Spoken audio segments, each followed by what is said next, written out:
আসসালামু আলাইকুম রহমতুল্লাহি আবরাকাতু। পৃথিবীতে তিনটি আমল করা খুব কঠিন। ইমাম শাফি রহমতুল্লাহি আলাই বলেন, আসাদ্দুল আমালি সালাসা, তিনটা আমল হচ্ছে অনেক কঠিন। কিন্তু এই তিনটা আমল আজকে শোনার পরে আমরা চেষ্টা করব এই তিনটা আমল বেশি বেশি করা ইনশাআল্লাহ। কারণ এই তিনটা আমল কঠিন হলেও যারা করতে পারবে আল্লাহ রাব্বুল আলামিন তাদের অনেক প্রতিদান দিবেন। এক নম্বর আমল হচ্ছে আল জুদু মিন কিল্লাহ, অর্থাৎ অভাবের সময় টাকা যখন কম থাকে তখন দান খয়রাত করা। এই আমলটা অনেক কঠিন।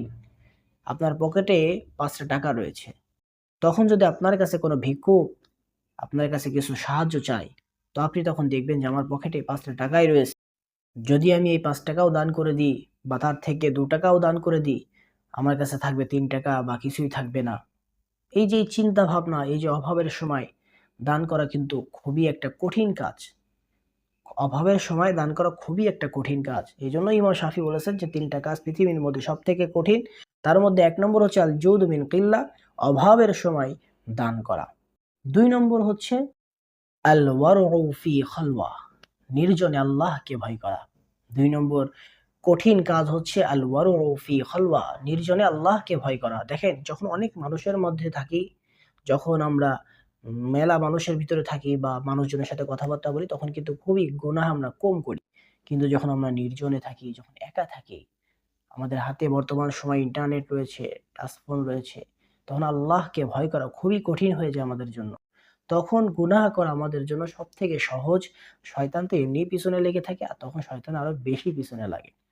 এইজন্য ইমাম শাফি বলতেছেন ২ নম্বর কঠিন কাজ হচ্ছে আল ওয়ারউ ফি খালওয়া, নির্জনে আল্লাহকে ভয় করা। ৩ নম্বর কঠিন কাজ হচ্ছে কালিমাতুল হাক্কি ইনদা মাই ইউরজা, অর্থাৎ যার থেকে কোনো কিছু আশা করা হয় তার সামনে সত্য কথা বলা। ৩ নম্বর পৃথিবীর মধ্যে সবথেকে কঠিন কাজ হচ্ছে যার থেকে কোনো কিছু আশা করা হয় যে আমি তার থেকে কিছু পাবো, তার সামনে সত্য কথা বলা সবথেকে কঠিন কাজ। ধরেন আপনি অফিসে চাকরি করেন, আপনার অফিসের বস অনেক বেআইনি কাজ করে বা অনেক গ্রহণযোগ্যতা না এমন কাজ করে। কিন্তু যখন সে আপনার সামনে জিজ্ঞেস করে যে আমি এই কাজটা কি ঠিক করেছি কিনা বলো তোমরা, তখন কিন্তু আমরা বলি যে হ্যাঁ বস, আপনি ঠিক কাজ করেছেন। কারণ আমরা তার থেকে পাওয়ার আশা করি। সে আমার উপরে খুশি থাকলে আমাকে চাকরিতে রাখবে, আমাকে প্রমোশন দিবে, আমার বেতনটা ঠিক মতো দিবে। মাদ্রাসার মুহতামিমরা, ইমাম সাহেবরা, অমুকে জানি যে অমুকে সুদের টাকা কামায়, কিন্তু সে আমার মাদ্রাসায় অনেক টাকা দান করে। তো তার মুখের উপরে আমরা বলতে পারি না যে আপনি তো সুদের টাকা কামান, আপনার টাকা নিতে পারবো না। কারণ বলে যদি বলে দিই তাহলে তো দান বন্ধ হয়ে যাবে। এই জন্য ইমাম শাফি রহমতুল্লাহি আলাইহি বলছেন ৩টা কাজ পৃথিবীর মধ্যে সব থেকে কঠিন। আর এই কঠিন ৩টা কাজ আমরা বেশি বেশি করার চেষ্টা করবো। আল্লাহ রাব্বুল আলামিন আমাদেরকে অনেক উত্তম ফায়সালা দান করবেন।